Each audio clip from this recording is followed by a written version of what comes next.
So I'm just going to take you to the actual trip calculator page first, just to explain that. So I'll click the pages window up here, and on the sidebar here, you can see at the bottom, trip calculator. Click that.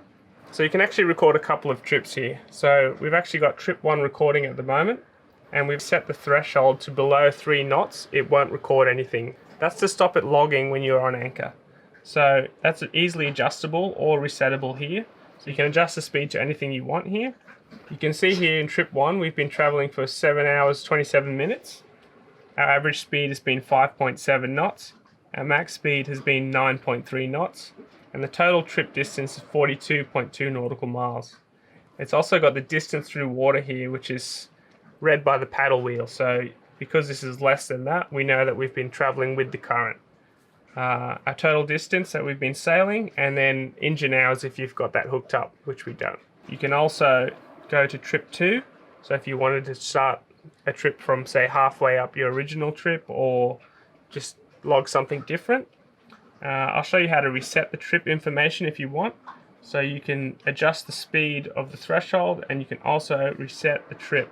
So this gives you the full option to reset just the distance, your water distance, average speed, maximum speed, or all. So let's say we just want to start from fresh, reset all values. Okay. So that clears all of that, but it keeps your total distance there. And then if you click on the Today tab, we haven't left anywhere. We haven't gone above 3 knots today, so it hasn't logged anything. It'll give you your day's trip in case you haven't logged anything special. And this will reset at midnight every night. You can use the trip 1 for, say, your overall trip. So if you wanted to figure out how long it took you to get from here to the Gold Coast, for example. And then trip 2 can be for your legs in between that. So we use the trip 2 quite often just to record our outboard hours. They're not actually hooked up to the plotter, but we can just use that every time we turn an engine on. We can log the distance and time they've been running. So now I'm going to show you how we use that trip calculator information to let us know how we're going on our passage. So we'll go back to the main screen here. I like to use an instruments panel with the chart panel, which we've set up here. That trip calculator is always running in the background and will display all this information that you want. So we've got trip 1 still in here. And this is how we set up our panel. This is fully customizable, but this is how we like to do it. So on the top bar, we have our speed over ground, our average speed, and our max speed for the trip. Then underneath that is our route information. So the distance to the next waypoint, how long it's going to take to get there, the total distance to the destination, and how long it's going to take to get there, our date and time, and then our ETA. On the bottom here, I've got our total trip distance, the total trip time, which is really handy for Jess and I to work out our shifts, and then the steer arrow to the next waypoint.